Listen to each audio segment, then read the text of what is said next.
国国际广播电台。ये China radio international है।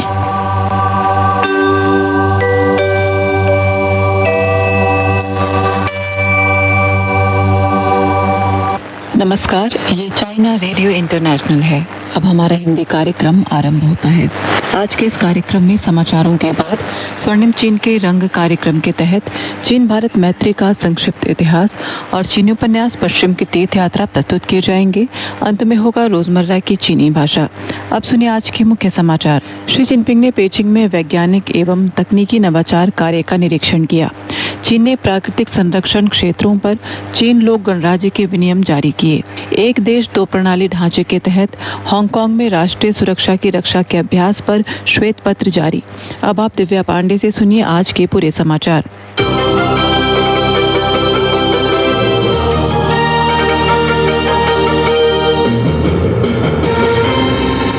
चीनी राष्ट्रपति शी जिनपिंग ने सोमवार सुबह राजधानी पेचिंग के यीचुआंग में स्थित राष्ट्रीय सूचना प्रौद्योगिकी नवाचार पार्क का दौरा किया और वैज्ञानिक एवं तकनीकी नवाचार कार्य का निरीक्षण किया। उन्होंने प्रदर्शनी हॉल में कृत्रिम बुद्धिमत्ता, रोबोटिक्स आदि क्षेत्रों के प्रमुख वैज्ञानिक एवं तकनीकी नवाचार उपलब्धियों का अवलोकन किया तथा शोधकर्ताओं और प्रौद्योगिकी उद्यमों के प्रतिनिधियों के साथ सौहार्दपूर्ण आदान प्रदान किया। इस अवसर पर शी जिनपिंग ने जोर देकर कहा कि एक समाजवादी आधुनिक शक्तिशाली देश का निर्माण करने की कुंजी विज्ञान एवं प्रौद्योगिकी में आत्मनिर्भरता और स्व सुदृढ़ीकरण में निहित है। हमें अपने देश के संसाधनों को केंद्रित कर बड़े कार्यों को अंजाम देने के लाभ का पूरा उपयोग करना चाहिए। विभिन्न उच्च गुणवत्ता वाले तत्वों को एकत्रित कर महत्वपूर्ण प्रौद्योगिकी चुनौतियों का समाधान करना चाहिए। उल्लेखनीय कमजोरियों को दूर करने में तेजी लानी चाहिए और इस प्रकार अपने रणनीतिक लक्ष्यों को प्राप्त करना चाहिए। बता दें कि पेचिंग आर्थिक तकनीकी विकास क्षेत्र में स्थित राष्ट्रीय शिनचुआंग पार्क यीचुआंग के थोंगमिन झील के तट पर स्थित है। यह चीनी उद्योग और सूचना प्रौद्योगिकी मंत्रालय और पेचिंग नगर सरकार द्वारा संयुक्त रूप से निर्मित एक राष्ट्रीय स्तर का सूचना प्रौद्योगिकी नवाचार पार्क और राष्ट्रीय सूचना प्रौद्योगिकी अनुप्रयोग नवाचार आधार है। इस पार्क में 17 लाख वर्ग मीटर उच्च गुणवत्ता वाले औद्योगिक स्थान का पूर्ण निर्माण किया गया है, जहां देश की 90% से अधिक शीर्ष सूचना प्रौद्योगिकी कंपनियां केंद्रित हैं। पार्क में निवासी उद्यमों की संख्या 1000 तक पहुंच चुकी है, जिससे एक पूर्ण औद्योगिक श्रृंखला वाला सूचना प्रौद्योगिकी नवाचार उद्योग समूह पारिस्थितिकी तंत्र का निर्माण हुआ है। चीनी प्रधानमंत्री ली qiang ने हाल ही में संशोधित प्राकृतिक संरक्षण पर चीन लोक गणराज्य के विनियम को जारी करने वाले राज्य परिषद के एक आदेश पर हस्ताक्षर किए, जो 15 मार्च 2026 से प्रभावी होगा। इन विनियमों का उद्देश्य प्राकृतिक संरक्षण क्षेत्रों के उच्च गुणवत्ता वाले विकास को बढ़ावा देना, प्राकृतिक संरक्षण क्षेत्रों के संरक्षण और प्रबंधन को मजबूत करना, पारिस्थितिक सभ्यता और एक सुंदर चीन के निर्माण को व्यापक रूप से आगे बढ़ाना और मनुष्य और प्रकृति के बीच सामंजस्यपूर्ण सह अस्तित्व के आधुनिकीकरण में तेजी लाना है। इन विनियमों में कुल 5 अध्याय और 48 अनुच्छेद हैं और मुख्य रूप से कुछ सामग्रियों को संशोधित किया गया है। पहला, प्राकृतिक संरक्षण क्षेत्रों की कार्यात्मक स्थिति में सुधार करें। दूसरा, प्राकृतिक संरक्षण क्षेत्रों के निर्माण के लिए समग्र आवश्यकताओं को स्पष्ट करें। तीसरा, प्राकृतिक संरक्षण क्षेत्रों की प्रबंधन प्रणाली के लिए सुधार योजना को लागू करें। चौथा, प्राकृतिक संरक्षण क्षेत्रों की स्थापना को मानकीकृत करें। पांचवा, प्राकृतिक संरक्षण क्षेत्रों के संरक्षण और प्रबंधन को सुदृढ़ करें। छठा, कानूनी दायित्वों का कड़ाई से पालन करें। चीन उन अवैध कृत्यों के प्रकारों और इसमें शामिल कानून प्रवर्तन संस्थाओं को और स्पष्ट करेगा जिनको दंड दिया जाना चाहिए और दंड की गंभीरता को बढ़ाएगा। चीनी कम्युनिस्ट पार्टी की केंद्रीय समिति के राजनीतिक ब्यूरो के सदस्य और चीनी विदेश मंत्री वांग यी ने 10 फरवरी को चीन के क्वांगतुंग प्रांत के क्वांगचो शहर में आयोजित 2026 प्रथम एपेक वरिष्ठ अधिकारियों की बैठक के उद्घाटन समारोह में भाग लिया और संबोधित किया। वांग यी ने कहा कि 12 वर्षों के अंतराल के बाद इस वर्ष चीन तीसरी बार एपेक की मेजबानी करेगा। राष्ट्रपति शी जिनपिंग ने जोर दिया कि हमें आर्थिक विकास को बढ़ावा देने और लोगों के कल्याण में सुधार करने के एपेक के मूल इरादे को कायम रखना चाहिए। खुले विकास के माध्यम से अवसरों को साझा करने और पारस्परिक लाभ प्राप्त करने के लिए प्रतिबद्ध रहना चाहिए। समावेशी आर्थिक वैश्वीकरण को आगे बढ़ाना चाहिए और एक एशिया प्रशांत समुदाय का निर्माण करना चाहिए। इस लक्ष्य को प्राप्त करने के लिए हमें एक समृद्ध, स्थिर, खुला, समावेशी और सामंजस्यपूर्ण एशिया प्रशांत का निर्माण करना होगा। 1 से 10 फरवरी तक क्वांगचो में पहली एपेक वरिष्ठ अधिकारियों की बैठक और संबंधित बैठकें आयोजित की गईं। विभिन्न पक्षों ने एपेक के चीन वर्ष विषय और 3 प्राथमिकता वाले क्षेत्रों पर गहन चर्चा की, विभिन्न क्षेत्रों में सहयोग की व्यापक शुरुआत की और नवंबर में होने वाली अनौपचारिक नेताओं की बैठक के लिए परिणाम एकत्रित किए। कनाडा में प्रशिक्षण लेने वाली चीनी राष्ट्रीय पुरुष आइस हॉकी टीम ने 5 फरवरी को कॉनकॉर्डिया विश्वविद्यालय की आइस हॉकी टीम के साथ मैत्रीपूर्ण मैच खेला। आइस हॉकी स्टेडियम में लाल लालटेन और चीनी गांठ सफेद बर्फ की सतह के साथ बहुत खूबसूरत दिखते हैं। इससे अनोखा चीनी वर्ष का माहौल तैयार हुआ। कॉनकॉर्डिया विश्वविद्यालय के प्रमुख, अध्यापक व विद्यार्थी और कैलगरी में चीनी महावाणिज्य दूत व राजनयिकों और स्थानीय दर्शकों समेत करीब 500 लोगों ने मैत्रीपूर्ण मैच देखा। चीनी राष्ट्रीय पुरुष हॉकी आइस टीम ने 7-4 से मैच जीता। वहीं चाइना मीडिया ग्रुप द्वारा बनाए गए स्प्रिंग फेस्टिवल गाला का प्रचार वीडियो और फिल्म के साथ चीन की यात्रा के लिए प्रमोशनल वीडियो भी पहली बार कनाडा के विश्वविद्यालय और आइस हॉकी स्टेडियम में जारी किए गए। स्प्रिंग फेस्टिवल से जुड़े सांस्कृतिक कार्यक्रम भी दिखाए गए। शेर नृत्य, ताई ची और सुलेख पर तमाम विद्यार्थियों और दर्शकों का ध्यान आकर्षित हुआ। चीन के राज्य परिषद सूचना कार्यालय ने 10 फरवरी को एक देश दो प्रणाली ढांचे के तहत हांगकांग में राष्ट्रीय सुरक्षा की रक्षा के अभ्यास पर एक श्वेत पत्र जारी किया। प्रस्तावना और निष्कर्ष के अलावा श्वेत पत्र को 5 भागों में विभाजित किया गया है। चीन के हांगकांग विशेष प्रशासनिक क्षेत्र के राष्ट्रीय सुरक्षा की रक्षा का संघर्ष कभी समाप्त नहीं हुआ है। हांगकांग से संबंधित राष्ट्रीय सुरक्षा मामलों के लिए चीन की केंद्र सरकार की मूलभूत जिम्मेदारी है। हांगकांग विशेष प्रशासनिक क्षेत्र राष्ट्रीय सुरक्षा की रक्षा के लिए अपने संवैधानिक दायित्व का पूरी निष्ठा से निर्वाह करता है। साथ ही हांगकांग ने अराजकता से व्यवस्था तक और व्यवस्था से समृद्धि की ओर संक्रमण हासिल कर लिया है और उच्च स्तरीय सुरक्षा के माध्यम से एक देश दो प्रणाली से जुड़े कार्यों के उच्च गुणवत्ता वाले विकास की रक्षा की जाती है। स्थानीय समयानुसार 9 फरवरी को संयुक्त राष्ट्र के महासचिव एंटोनियो गुटेरेस ने वीडियो के जरिए लोगों को चीनी नववर्ष की शुभकामनाएं दी। उन्हें आशा है कि अश्व की भावना चीनी लोगों के लिए अच्छा स्वास्थ्य, खुशी और समृद्धि लाएगी। उन्होंने बहुपक्षवाद और वैश्विक एकजुटता के लिए चीन और चीनी लोगों को उनके दृढ़ समर्थन के लिए धन्यवाद दिया। महासचिव एंटोनियो गुटेरेस ने कहा कि अश्व ऊर्जा सफलता और दृढ़ता की प्रतीक होती है। आज दुनिया जो संघर्ष और गैर बराबरी और जलवायु संकट का सामना कर रही है, उसे इन खूबियों की बहुत जरूरत है।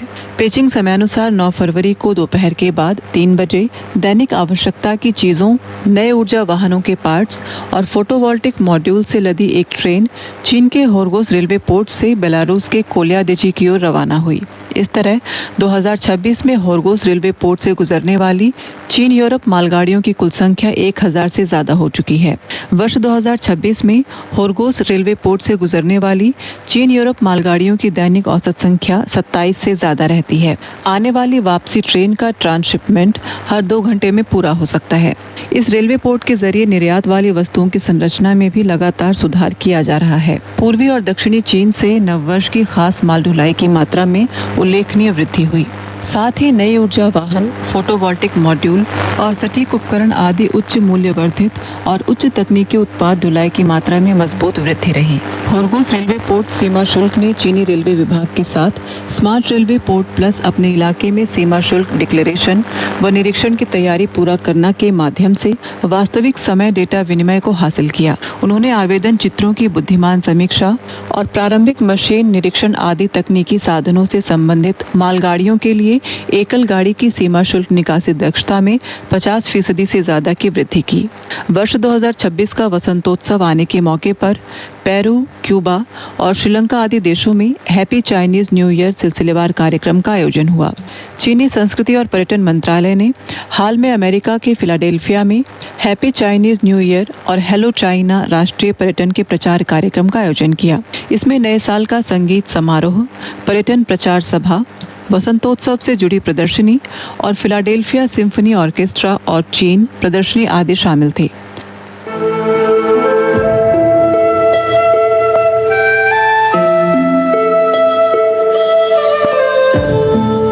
चीन की संस्कृति, सभ्यता और जानकारी चीन का इतिहास, रीति रिवाज और विदेशी आदान प्रदान, सब कुछ यहाँ मिलता है। आइए चलते हैं चीन के सफर पर और शुरू करते हैं हमारा खास कार्यक्रम स्वर्णिम चीन के रंग।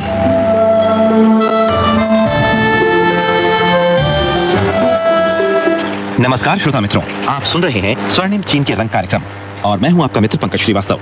इस कार्यक्रम में हम आपको सुनवाएंगे चीन भारत मैत्री का संक्षिप्त इतिहास। तो अपने वादे के अनुसार हम इस बार भी एक नई कड़ी के साथ आपके सामने उपस्थित हैं। मित्रों, आज हम सुनाऊंगा महाआचार्य xuanzang यानी भीमसांग के बारे में कड़ी।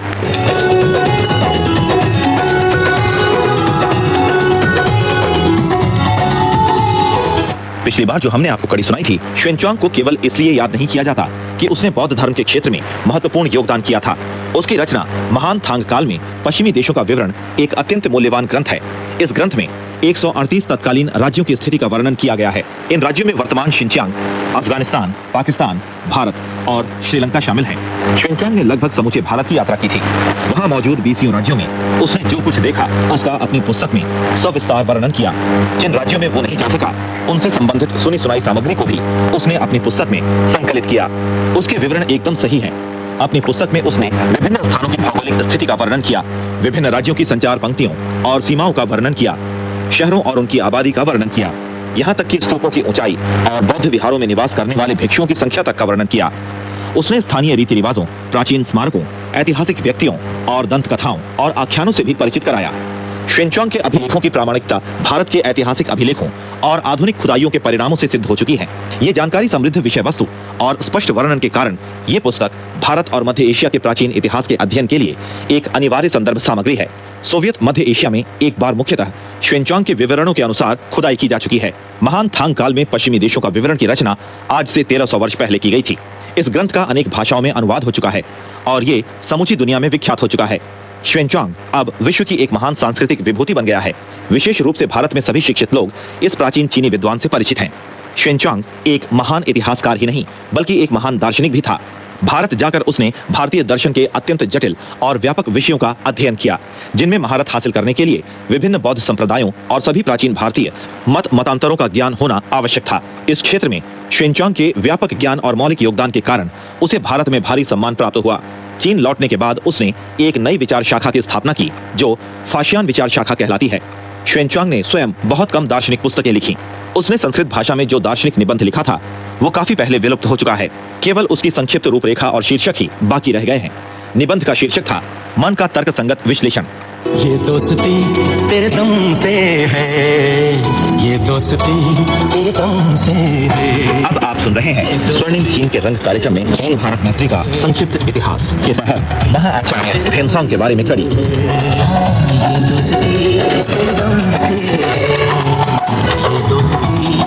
आज xuanzang का केवल एक ही संक्षिप्त चीनी निबंध उपलब्ध है, जिसका शीर्षक है 8 प्रकार की चेतना के विषय में एक निबंध। xuanzang की विद्वत्ता उसके अनुवादों में स्पष्ट रूप से दिखाई देती है। वो ख्वेची और अन्य शिष्यों की रचनाओं में भी सुरक्षित है, जिनकी पुस्तकों को xuanzang के व्याख्यानों से नोट की गई सामग्री माना जाता है। ऐसी अनेक रचनाएं बाद में चीन में उपलब्ध हो गईं, पर जापान में सुरक्षित रहीं। उन्हें छिंग काल के अंत में चीन वापस लाया गया। इन रचनाओं ने xuanzang के दर्शन के अभिनव अध्ययन अनुशीलन को प्रेरित किया। xuanzang एक महान सृजनशील अनुवादक था। जिन रचनाओं का वो अनुवाद करता था उनका पहले बड़ी सावधानी से अध्ययन करता था। केवल एक ग्रंथ को छोड़कर, जिसके बारे में उसने ये लिखा है कि उसका अनुवाद उसने भारत में अध्ययन करते समय किया था। बाकी सभी ग्रंथों का अनुवाद उसने चीन लौटकर किया था। राजधानी शियान पहुंचने पर उसने सम्राट द्वारा अपने सम्मान में आयोजित मनोरंजन समारोह में शामिल होने से इनकार कर दिया और फौरन अनुवाद कार्य में जुट गया। जीवन के अंत तक वो लगातार इस काम में लगा रहा। उसने अनुवाद के नियम और सिद्धांत निर्धारित किए और खुद भी उनका सख्ती से पालन किया। अनुवाद से पहले वो मूल पाठ का बड़े व्यवस्थित रूप से अध्ययन अनुशीलन करता था।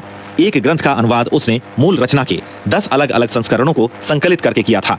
उसने पहले के अपर्याप्त रूप से अनुदित ग्रंथों के नए संस्करण तैयार किए और बौद्ध ग्रंथ के अनेक विशिष्ट शब्दों के लिए नए चीनी पर्याय प्रस्तुत किए। भारत के लिए चीनी शब्द इंतु सबसे पहले xuanzang ने ही इस्तेमाल किया था। उसने अपना काम बड़े वैज्ञानिक ढंग से शुरू किया था। उसके अधीन कार्यरत अनुवादक एक निश्चित विधि के अनुसार सामूहिक रूप से कार्य करते थे। किसी अनुवाद को केवल तभी स्वीकार किया जाता था जब उस पर बार बार बहस हो जाती थी और उसकी बार बार जांच पड़ताल कर ली जाती थी, जब वो सचमुच मूल पाठ से मेल खाने लगता था और जब उसकी भाषा स्पष्ट और प्रवाहपूर्ण हो जाती थी। xuanzang ने कोई इस तरह 20 वर्ष तक काम किया। उसके द्वारा अनुदित ग्रंथों की संख्या देखकर आश्चर्य होता है। भारत से वो 650 मूल रचनाएं लाया था। उनमें से 75 का यानी 1335 जिल्दों का उसने स्वयं अनुवाद किया। जब हम ये सोचते हैं कि इन ग्रंथों का अनुवाद कितना जटिल था, xuanzang की अनुवाद शैली कितनी परिश्रम साध्य थी और उसके अनुदित ग्रंथों का स्तर खुद उसके द्वारा निर्धारित प्रतिमानों के अनुसार कितना ऊंचा था, तो उसका अद्भुत प्रयास बिल्कुल स्पष्ट हो जाता है। कहा जाता है कि xuanzang जब अंतिम बृहद ग्रंथ का अनुवाद कर रहा था तो मित्रों को उसके स्वास्थ्य की चिंता होने लगी। वे सोचते थे कि वो इस ग्रंथ का अनुवाद कभी पूरा नहीं कर पाएगा, लेकिन xuanzang ने अपना काम लगातार जारी रखा और अंत में उस ग्रंथ का अनुवाद कार्य समाप्त कर लिया। 600 जिल्दों वाला वो ग्रंथ महाप्रज्ञापारमिता सूत्र था। 664 ईस्वी में xuanzang का देहांत हो गया। उस समय उसकी आयु 60 वर्ष से कुछ अधिक थी। उसने जीवन पर्यंत अथक परिश्रम किया था। xuanzang ने ताओ धर्म के सर्वाधिक महत्वपूर्ण प्राचीन पंथ और उसकी शक्ति ताओ ते चिंग का संस्कृत में अनुवाद किया। अनुवाद कार्य समाप्त होने के बाद उसने इस ग्रंथ में उठाए गए प्रश्नों के बारे में ताओ पंथियों से विचार विनिमय किया। xuanzang द्वारा अनुदित संस्करण शायद भारत भेज दिया गया था, क्योंकि सम्राट ने भारतीयों को चीनी दर्शन से परिचित कराने के लिए ही इस ग्रंथ का अनुवाद संस्कृत में कराया था। पंथ और उसकी शक्ति का xuanzang द्वारा किया गया अनुवाद चीन के किसी दार्शनिक ग्रंथ का भारतीय भाषा में ये पहला अनुवाद था और भारत से प्राप्त अनेक उपहारों के बदले चीन से भारत भेजा गया एक बहुमूल्य उपहार था। दुर्भाग्यवश भारत और चीन दोनों ही देशों में आज ये अनुवाद अथवा इससे संबंधित सामग्री उपलब्ध नहीं है। यदि कुछ उपलब्ध है तो केवल ये तथ्य कि इस ग्रंथ का अनुवाद xuanzang ने किया था और इसे भारत भेजा गया था।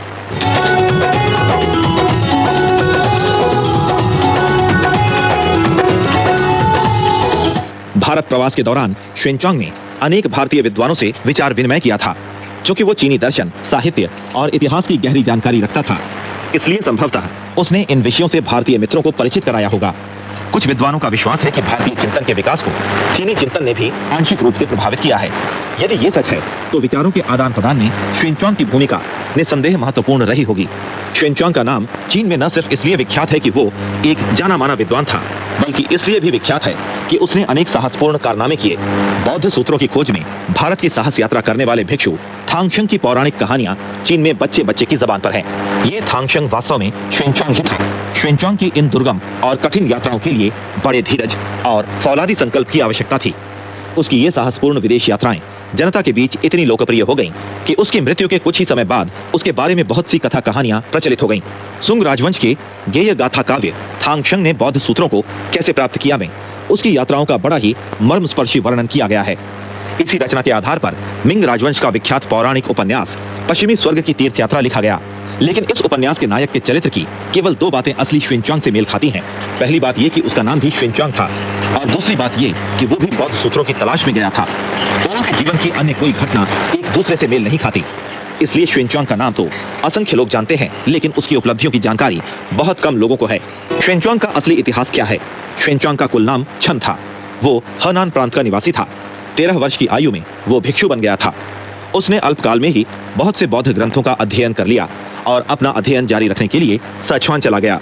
अध्ययन के दौरान वो इस निष्कर्ष पर पहुंचा कि कुछ सैद्धांतिक प्रश्नों को तत्कालीन चीनी बौद्ध हल नहीं कर सकते, क्योंकि बौद्ध ग्रंथों के चीनी अनुवाद संपूर्ण और सही नहीं है। उन्हें हल करने का एकमात्र उपाय था भारत जाकर अध्ययन करना, प्रमुख बौद्ध ग्रंथों को भारत से चीन लाना और उनका सही अनुवाद करना। इसलिए वो राजधानी छांगान जा पहुंचा। वहां उसने अपने साथ जाने वाले कुछ साथी तैयार कर लिए और सरकार से भारत जाने की अनुमति प्राप्त करने की कोशिश की। ताज्जुब की बात यह है कि सरकार ने अनुमति नहीं दी। परिणाम स्वरूप बाकी लोगों को इस यात्रा में दिलचस्पी नहीं रही, लेकिन xuanzang अपने संकल्प से विचलित नहीं हुआ और उसने अकेले ही गुप्त रूप से पश्चिम की ओर प्रस्थान कर दिया। अनेक कठिनाइयों का सामना करने और जोखिम उठाने के बाद उसने चुपचाप देश की सीमा पार कर ली। जब वो रेगिस्तानी इलाके में पहुंचा तो वहां उसे पानी के अभाव में प्यास से तड़प कर मरने की स्थिति का सामना करना पड़ा। काओछांग यानी कराखोजो राज्य में, जो अब शिनजियांग के उइगर स्वायत्त प्रदेश में तुर्फान कहलाता है, राजा ने उसे बौद्ध सूत्रों की व्याख्या करने और स्थायी रूप से वहीं रहने का निमंत्रण दिया। xuanzang ने उनका निमंत्रण अस्वीकार कर दिया और पश्चिम की तरफ अपनी यात्रा जारी रखी। 20 से अधिक देशों से गुजरने के बाद और वर्तमान शिनजियांग प्रदेश सोवियत संघ के उज्बेकिस्तान और ताजिकिस्तान गणतंत्रों और अफगानिस्तान को पार करने के बाद वो अंत में तत्कालीन भारत के उत्तर पश्चिमी अंचल में पहुंच गया। यही वो प्रदेश था जहां प्राचीन काल में अनेक विख्यात बौद्धों ने धर्म प्रचार किया था। भारत के इस शिक्षा केंद्र में कुछ समय तक अध्ययन करने के बाद भी xuanzang के प्रश्नों का समाधान नहीं हो पाया। इसलिए उसने अधिक ख्याति प्राप्त गुरुजनों को खोजने और महत्वपूर्ण बौद्ध सूत्रों के संकलन के लिए अपनी यात्रा जारी रखी। महान थांग काल में पश्चिमी देशों का विवरण नामक अपनी रचना में उसने लिखा है, चीन मुक्ति राज्य में जिसका अर्थ चीनी क्षेत्र है, उसने सुना कि किसी समय एक चीनी राजकुमार उस रास्ते से गुजरा था और आड़ू और नाशपाती को चीन से वहां ले गया था। इसमें संदेह नहीं कि आड़ू को उस समय चीनानी और नाशपाती को चीन राजपुत्र के नाम से पुकारा जाता था। xuanzang जिस किसी राज्य में गया वहां उसने अपना अध्ययन जारी रखा, बौद्ध अवशेषों को देखा और स्थानीय स्थिति के बारे में बड़ी सावधानी से सामग्री एकत्रित की। उस समय भारतीय ज्ञान विज्ञान का प्रमुख केंद्र नालंदा विहार था। वहां 10,000 से अधिक भिक्षु बौद्ध सिद्धांतों के अलावा अन्य भारतीय दर्शनों का अध्ययन करते थे। ये बौद्ध विहार, जिसे राजा से भारी अनुदान प्राप्त होता था, वास्तव में एक राजकीय बौद्ध विश्वविद्यालय था। इस विश्वविद्यालय का सबसे अधिक लब्ध प्रतिष्ठित विद्वान भिक्षु शीलभद्र था, जिसकी आयु xuanzang के नालंदा पहुंचने पर 100 वर्ष से अधिक हो चुकी थी। उम्र अधिक होने के कारण उसने पढ़ना पढ़ाना छोड़ दिया था। फिर भी चीनी भिक्षु xuanzang के लिए उसने अत्यंत जटिल योगाचार्य भूमिशास्त्र की व्याख्या की, जिसे उसकी विचार शाखा के प्रमुख सिद्धांतों का संग्रह माना जाता था। xuanzang की भारत यात्रा का एक उद्देश्य इस ग्रंथ का अध्ययन भी था। चीन लौटकर उसने इस ग्रंथ का चीनी भाषा में अनुवाद किया। xuanzang ने कुछ वर्ष नालंदा विहार में बिताए, फिर भी उसे संतोष नहीं हुआ और वो अपनी ज्ञान पिपासा तृप्त करने भारत के अन्य भागों की यात्रा पर निकल पड़ा। उसे जहां भी किसी विद्वान का पता चलता, उससे सीखने जा पहुंचता। तो श्रोता मित्रों, ये था स्वर्णिम चीन के रंग कार्यक्रम में चीन भारत मैत्री का संक्षिप्त इतिहास के तहत फाशियन, xuanzang और ई चिंग। आज ये कड़ी यहीं समाप्त होती है। तब तक के लिए अपने मित्र पंकज श्रीवास्तव को आज्ञा दें। नमस्कार।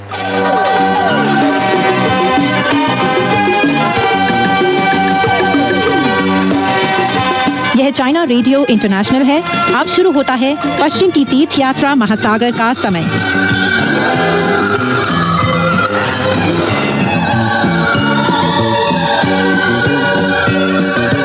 नमस्कार दोस्तों, पश्चिम की तीर्थ यात्रा सुप्रसिद्ध चीनी उपन्यास लेकर हाजिर हूँ मैं मैत्री शर्मा। आज की कहानी इस प्रकार है।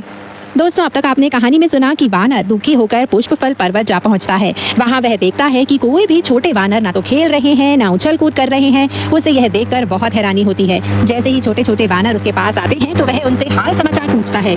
तब उसे पता चलता है कि उन पर काफी जुल्म और सितम हो रहा है। यह जानकर वह एक जादू की सृष्टि करता है, मंत्र पढ़ता है और उन शिकारी कुत्तों और सभी लोगों से निपटने के लिए तैयार हो जाता है। चलिए दोस्तों, कहानी को आगे बढ़ाते हैं और सुनते हैं कहानी में आगे क्या हुआ। अपना मेघ उतारकर महान मनीषी तालियां बजाता अट्टहास करने लगा। वह कहे जा रहा था, कितने सौभाग्य की बात है, कितना भाग्यशाली हूँ मैं। थांग भिक्षु का शिष्यत्व स्वीकार करने और भिक्षु बन जाने के बाद वह मुझसे हमेशा कहता रहता था, हजारों दिनों तक सत्कर्म करते रहने पर भी तुम यथेष्ट सत्कर्म करने वाले नहीं कहला सकोगे, लेकिन दुष्कर्म एक दिन का भी ज्यादा सिद्ध होता है। कितना सत्य था उनका यह कहना। उसके साथ रहते हुए मैंने कुछ दुष्ट आत्माओं का वध कर दिया, जिसके लिए उसने मुझे हत्यारा घोषित कर दिया था। अब अपने घर आते ही मैंने इन सारे शिकारियों का सफाया कर डाला है। वह चिल्लाया, बच्चों बाहर निकल आओ। अब तक आंधी खत्म हो चुकी थी और महान मनीषी उनको अब भी बुला रहा था, इसलिए सारे वानर एक दो कर दौड़ते भागते वहां पहुंचे। महान मनीषी ने उन्हें आदेश दिया, दक्षिणी पर्वत पर मृत पड़े शिकारियों की देह से वस्त्र उतारकर यहाँ ले आओ और उन वस्त्रों पर पड़े खून के धब्बे धो डालो। फिर तुम खुद को गर्म बनाए रखने के लिए वे वस्त्र पहन सकोगे। सारे शव उस 10,000 पैदम गहरे सरोवर में डाल दो। मरे हुए घोड़ों को यहाँ घसीट लाओ और जूते बनाने के लिए उनकी खाल उतार लो। उनके मांस का अचार बना लो, कई दिन हमारे खाने के काम आएगा। वे सारे धनुष, बाण, भाले और तलवारें शस्त्राभ्यास करने के लिए मैं तुम लोगों में बांट दूंगा। और देखो, उनकी रंग बिरंगी ध्वजा पताकाएं भी साथ लेते आना, हम उन्हें भी अपने इस्तेमाल में ले आएंगे। वानर ने सारे आदेशों का तुरंत पालन कर दिया। महान मनीषी ने ध्वजा पताकाओं को उधड़वा कर धुलवा लिए और फिर उनको एक साथ रखकर एक बहुरंगी पताका बनवाकर उन पर लिखवा दिया, पुष्प फल पर्वत के पुनरुद्धारक, जलपट गुफा के पुनर्निर्माता, स्वर्ग समकक्ष महान मनीषी। इस पताका को उसने गुफा के बाहर एक बांस पर टंगवा दिया। फिर कई दिनों तक दानवों को आमंत्रित कर उसने वन्य पशुओं का समावेश जमाया। ढेर सारी रसद भी उसने जमा कर ली। इस बीच एक बार भी भिक्षु शब्द का उच्चारण तक नहीं किया गया। स्वभाव का अति उदार और प्रबल सिद्धियों का स्वामी होने की वजह से वह चारों महासागरों के ड्रैगन राजाओं से जरा सा मीठा जादुई जल ले आने में भी सफल हो गया, जिसको पर्वत पर छिड़क कर उसने उसको दोबारा हरा भरा बना दिया। पर्वत के सामने देवदारू और वेत वृक्ष और पीछे की ओर चीड़ और दियार लगा दिए। साथ ही उसने आड़ू, आलूचे, आलू बुखारे और बेर भी बीच बीच में रोप दिए। इस तरह वह सुखी, संतुष्ट और निश्चिंत जीवन बिताने लग गया। अगर बात थांग भिक्षु की चले तो जिसने कुटिल प्रकृति पर विश्वास कर मस्तिष्क वानर को सेवा निवृत्त कर दिया था, वह अपने घोड़े की काठी पर जा बैठा। अब उसके आगे आगे शुकर चल रहा था और भिक्षु रेतात्मा सामान ढो रहा था। वे पश्चिम दिशा में बढ़े चले जा रहे थे। श्वेत व्याघ्रकूट पार करने के बाद उन्होंने एक वन आच्छादित पर्वतमाला देखी, जिसके बारे में सच ही कहा जा सकता है कि वहाँ नीले सुरद्रुमों और हरे चीड़ वृक्षों पर लताएं मुड़ती सरकती रहती थी। सांचांग ने कहा, शिष्यों, इस असीम पर्वतीय पथ पर तो चलना बहुत कठिन है। हमें सामने के घने चीड़ वन में बहुत सावधान रहना होगा, क्योंकि मुझे डर है कि उसमें दुष्टात्माओं और दानवों का निवास जरूर होगा। यह सुनकर जड़ बुद्धि शूकर ने अपनी सारी आत्मिक शक्ति जुटाकर भिक्षु रेतात्मा को घोड़े के सामने चलने को कहा और खुद अपने पांचे से रास्ता बनाता हुआ थांग भिक्षु को उस जंगल में ले गया। चलते चलते श्रद्धेय सांचांग घोड़े की रास खींचते हुए शूकर से बोला, आज तो मैं सचमुच भूख से मरा जा रहा हूँ, क्या तुम कहीं से मेरे लिए कुछ भोजन ला सकोगे? शूकर ने कहा, गुरुदेव, आप कृपया घोड़े से उतरकर यहीं बैठे रहें और मेरा इंतजार करें, मैं भोजन ढूंढ कर लाता हूँ। सांचांग घोड़े से उतर पड़ा। भिक्षु रेतात्मा ने सामान उतारकर उसमें से भिक्षा पात्र निकालकर शूकर को थमा दिया।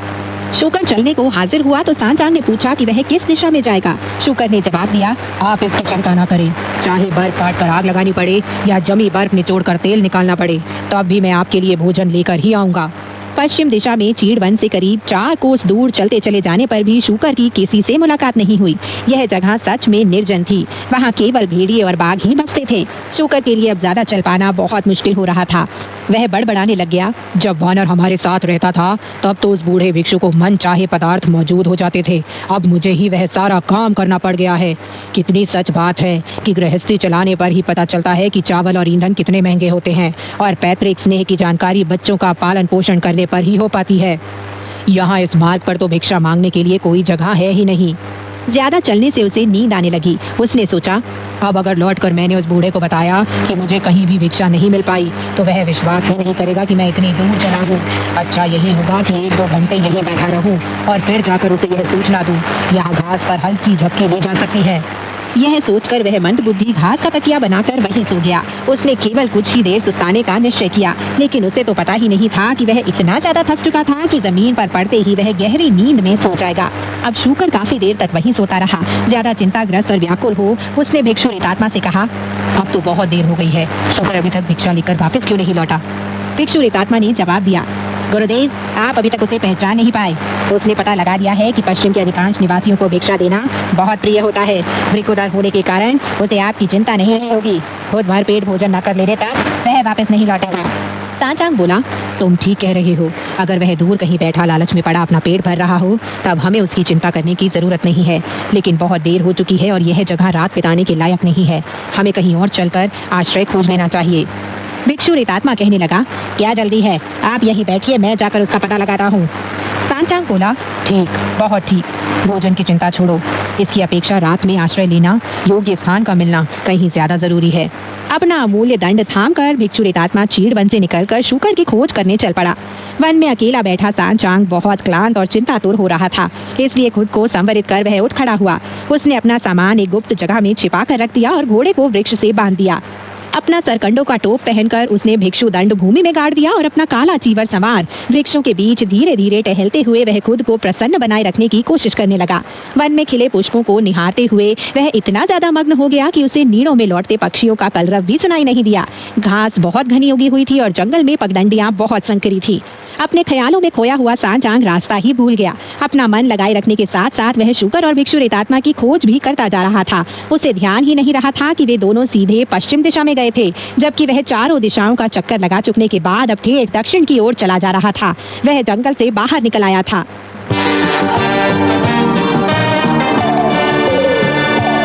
ऊपर ताकने पर उसे एक चकाचौंध कर देता स्वर्णिम प्रकाश दिखाई दिया। सूक्ष्मता पूर्वक देखने पर उसने तय किया कि वह प्रकाश वास्तव में एक मंदिर की स्वर्ण वेष्टित छत पर पड़ने वाली सूर्य रश्मियों की चमक थी। उसने विचार किया, मेरे शिष्यों की नियति भी कितनी दुख भरी है।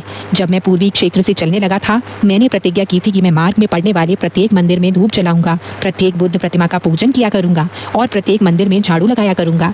यहाँ भी तो एक स्वर्णिम मंदिर ही चमक रहा है। हम पहले ही इस दिशा में क्यों नहीं चले आए? इस मंदिर के अहाते में एक मठ भी जरूर होना चाहिए। जाएंगे। अगर मठ हुआ तो उसमें भिक्षु भी जरूर रहते ही होंगे।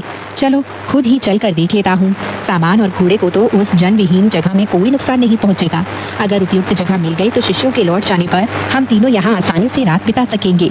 हाय, बेचारा सांचांग एक बार फिर से भ्रम का शिकार हो गया। वह मंदिर के पास चला गया। आगे बढ़कर सांचांग मंदिर के दरवाजे पर पहुँच गया। अंदर की ओर एक चित्तीदार बांस का पर्दा पड़ा था, जिसे उठाकर वह अंदर चला गया। सिर उठाकर देखने पर उसको प्रस्तर शैया पर भयानक दानव लेटा दिखाई दिया।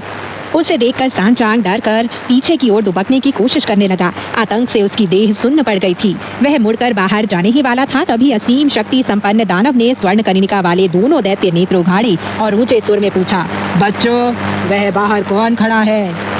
एक छोटा दैत्य उसे देखने के लिए सिर बाहर निकाल कर देखने लगा। एक मुंडित मस्तक भिक्षु को देखकर उसने भीतर जाकर सूचना दी, सम्राट, एक भिक्षु खड़ा है। उसका मुखमंडल बड़ा है, मस्तक गोल है और कान कंधों तक लटक रहे हैं। उसका मांस बहुत कोमल और त्वचा सुकुमार लग रही है। दानव खिलखिलाकर हंसा और कहने लगा, इसी को सांप के सिर पर मक्खी बैठना या भोजन और वस्त्रों का खुद ही सामने हाजिर हो जाना कहा जाता है। जाओ बच्चों, उसे पकड़कर यहाँ सामने ले आओ। मैं तुम्हें यथेष्ट पुरस्कार दूंगा। सारे छोटे दैत्य भीड़ों के झुंड की तरह सांचांग के पीछे दौड़ पड़े। संत्रस्त हुआ सांचांग इतनी तेज गति से दौड़ने लग गया मानो वह उड़ रहा हो, लेकिन वह इतना डर चुका था कि वह जल्दी ही लड़खड़ाने लग गया। इस पर रास्ता भी बहुत मुश्किल था और वन में शाम भी हो चुकी थी, इसलिए वह ज्यादा तेज गति से दौड़ नहीं पाया और छोटे दानव उसे पकड़ कर ले गए। छिछले जल में ड्रैगन बनता ग्रास झींगों का, श्वान जा पकड़ते व्याघ्र समतल मैदानों में। यद्यपि सत्कर्म बहुधा कष्ट में डाल देते, पश्चिम तीर्थ यात्री थांग भिक्षु अधिक ही अभागा था। छोटे दैत्य थांग भिक्षु को बांस के पर्दे तक ले गए और उसे नीचे पटक कर उन्होंने दैत्य को प्रसन्नतापूर्वक सूचना दी, सम्राट, हम उस भिक्षु को ले आए हैं। वृद्ध दानव ने कनखियों से देखा कि अपना सिर उठाए गौरवपूर्ण मुद्रा में खड़ा सांचांग सच में एक उत्कृष्ट भिक्षु था। उसने सोचा, इतना उत्तम भिक्षु जरूर ही अन्य लोगों की अपेक्षा श्रेष्ठतर होना चाहिए, इसलिए इसके साथ आम इंसानों जैसा बर्ताव करना उचित नहीं रहेगा। लेकिन अगर मैंने इसे डराया नहीं तो यह मेरे वश में नहीं आएगा। मानो कोई श्रृगाल व्याघ्र सरीखा भयोत्पादक होने की कोशिश कर रहा हो, उसने अपनी लाल लाल मूंछें और शरीर के सारे रोम खड़े कर लिए और आंखें तरेर कर बाहर निकालते हुए गरज कर कहा, अंदर ले आओ इस भिक्षु को। दैत्यों ने संवेद स्वर में जो आज्ञा कहकर सांचांग को अंदर ढकेल दिया। कहावत है, छत नीची हो तो सिर झुका लेना चाहिए। सांचांग को भी उसकी अभ्यर्थना में हाथ जोड़ने पर मजबूर होना पड़ गया। दानव ने पूछा, भिक्षु, तुरंत बताओ तुम कहाँ रहते हो, कहाँ से आए हो और कहाँ जा रहे हो? मैं थांग देश का भिक्षु हूँ और थांग सम्राट की आज्ञा से धर्म ग्रंथ लेने पश्चिम जा रहा हूँ। आपके विशिष्ट पर्वत से जाते समय मैं इस मंदिर के पवित्र निवासियों से मिलने चला आया था।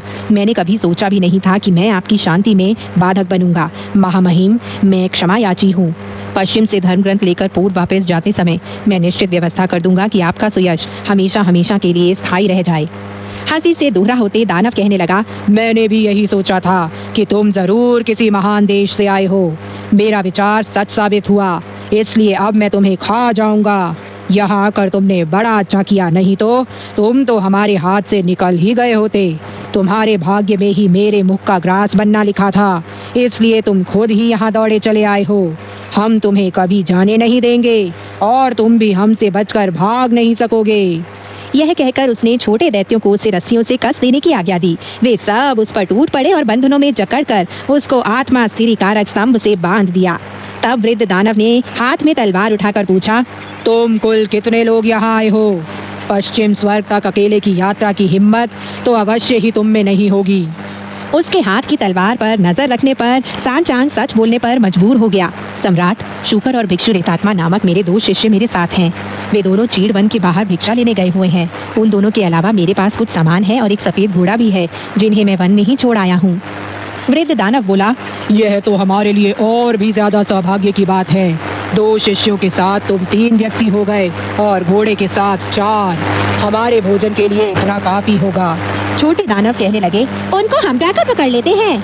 वृद्ध दानव बोला, नहीं, तुम्हें कहीं जाने की जरूरत नहीं। बाहर के दरवाजे पर ताला लगा दो। वे दोनों भिक्षा मांगने गए हैं, इसलिए भिक्षा में मिले भोजन को खाने के लिए उनको अपने गुरु की खोज तो करनी ही पड़ेगी। उसको वन में न पाने पर वे मजबूर होकर उसकी खोज में यहाँ आएंगे भी। कहा भी गया है, व्यापार घर पर ही सबसे ज्यादा अच्छा होता है। तुम यहीं रुको, हम जल्दी ही उनको भी पकड़ लेंगे।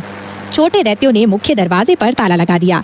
वहीं दूसरी ओर शूकर की खोज में भिक्षु रेतात्मा अब तक वन से 3-4 कोस बाहर निकल आया था, लेकिन इस बीच उसे एक भी गांव नहीं दिखा था। एक पहाड़ी पर चढ़ वह चारों ओर देखता हुआ शूकर को खोज रहा था। तभी उसे अपने नीचे ही उग रही घास में से कोई आवाज सुनाई पड़ी।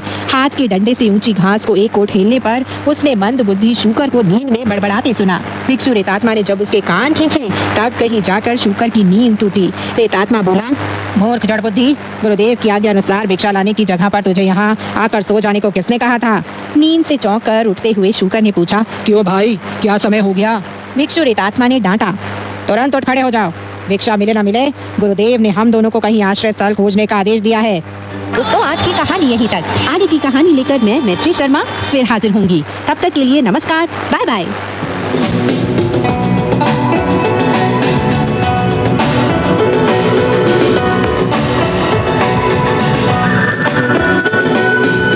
用你的母语学汉语，每日汉语。 मातृभाषा में चीनी सीखें। रोजमर्रा की चीनी भाषा। 用你的母语学汉语，每日汉语。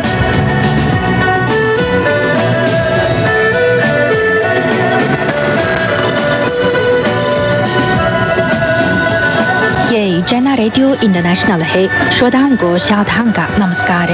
श्रोताओं को राकेशवत्स का भी नमस्कार। रोजमर्रा की चीनी भाषा कार्यक्रम सुनने के लिए आपका हार्दिक स्वागत।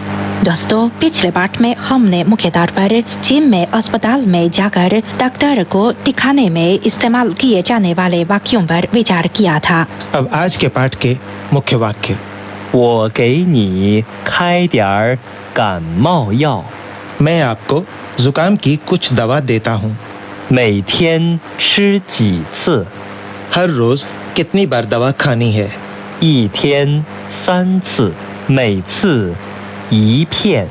दिन में 3 बार और हर बार एक गोली लेनी है। 回去多喝水，好好休息。 वापस लौटने के बाद खूब पानी पीजिए और अच्छी तरह आराम कीजिए।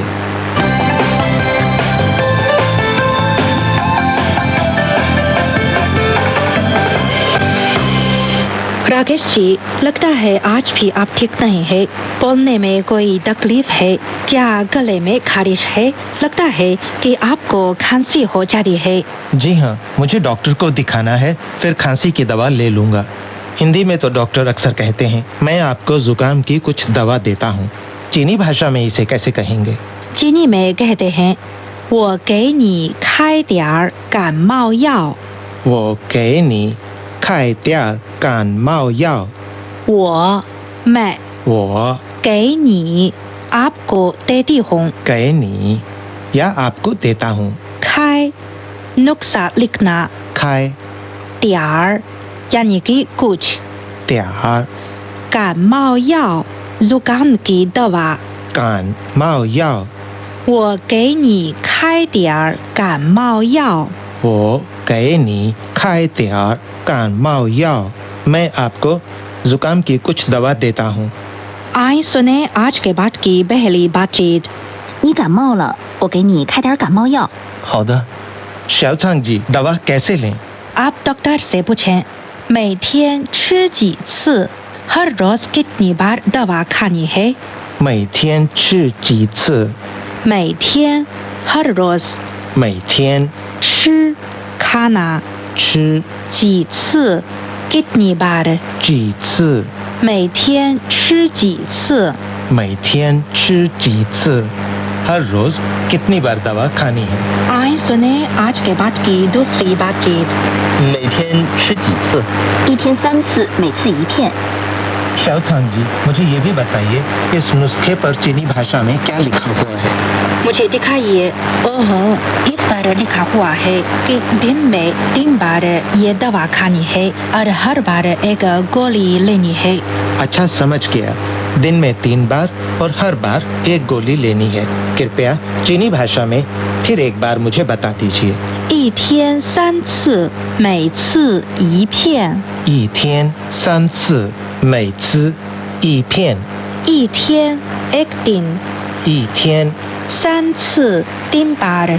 3次，每次 हर बार।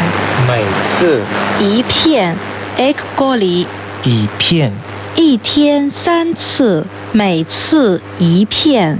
一天3次，每次1片। दिन में 3 बार और हर बार 1 गोली। आए एक बार फिर सुने आज के बाद की दूसरी बातचीत। 每天吃几次？ 1天3次，每次1片。 अंत में आमतौर पर डॉक्टर आपको परहेज रखने के लिए कुछ बता सकते हैं। मसलन वे क्या कहेंगे? आपको खांसी है इसलिए वे कह सकते हैं 回去多喝水，好好休息। वापस लौटने के बाद खूब पानी पीजिए और अच्छी तरह आराम कीजिए। 回去多喝水，好好休息。回去 लौटना। 回去多 यानी कि ज्यादा। 多 喝水 पानी पीना। 喝水，好好 अच्छी तरह।好好休息 आराम करना।休息。回去多喝水，好好休息。वापस लौटने के बाद खूब पानी पीजिए और अच्छी तरह आराम कीजिए। 回去多喝水，好好休息。 आए अब सुने आज के बाद की तीसरी बातचीत। 回去多喝水，好好休息。 知道了，谢谢。 राकेश जी, क्या आपने देखा है कि 每天吃几次，回去多喝水，好好休息 इन दोनों वाक्यों में करता नहीं है। जी हाँ, पर क्यों? अच्छा, अब मैं आपको बताती हूँ। चीनी भाषा में वाक्य को सरल बनाने के लिए कुछ निश्चित वातावरण में अक्सर वाक्य के तत्व कम किए जा सकते हैं। बातचीत में अक्सर कर्ता को छोड़ दिया जाता है। उदाहरण के लिए 每天吃几次，回去多喝水，好好休息। ये हिंदी भाषा के व्याकरण से मिलता जुलता है। हिंदी में भी ये पूछा जाता है कि दिन में कितनी बार लें। मैं समझ गया। 每天吃几次 इस वाक्य को लीजिए। यहाँ पर डॉक्टर को मालूम है कि उनके साथ बातचीत करने वाला केवल मैं हूँ। ये एक निश्चित वातावरण है, इसलिए ऐसे वाक्य में कर्ता लगाने की जरूरत नहीं है। बिल्कुल ठीक है। 回去多喝水，好好休息。ये दोनों वाक्य भी ऐसे ही हैं, क्योंकि बातचीत करने वाला स्पष्ट है, इसलिए ऐसे वाक्य में कर्ता जोड़ना जरूरी नहीं है। जैसा कि हिंदी में ज्यादा पानी पीना और अच्छी तरह आराम करना कहा जाता है। अच्छा श्रोता दोस्तों, आज के पाठ एक बार फिर सुनते हैं। बातचीत 1, 你感冒了，我给你开点感冒药。 好的。 बातचीत 2, 每天吃几次？ 1天3次，每次1片。 बातचीत 3, 回去多喝水，好好休息。 知道了，谢谢。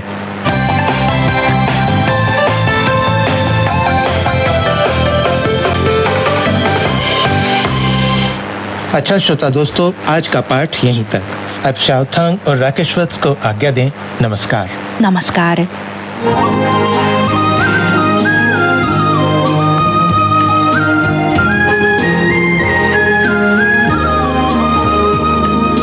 CGTN हिंदी सेवा रोजाना 5 कार्यक्रम प्रसारित करती है।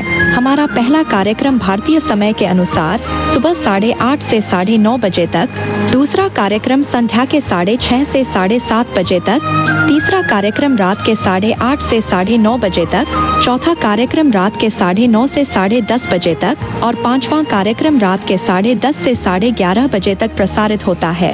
कार्यक्रमों के मीटर बैंड इस प्रकार है: सुबह 8:30 से 9:30 बजे 13,720 किलोहर्ट्ज, शाम 6:30 से 7:30 बजे 9,635 किलोहर्ट्ज, रात 8:30 से 9:30 बजे तक 7,225 किलोहर्ट्ज, रात 9:30 से 10:30 बजे 7,395 किलोहर्ट्ज, रात 10:30 से 11:30 बजे 1,269 किलोहर्ट्ज, अब इंटरनेट पर CGTN की हिंदी वेबसाइट भी खुली हुई है। इसे देखने के लिए हम आपका हार्दिक स्वागत करते हैं। हमारी वेबसाइट का पता है hindi.cgtn.com।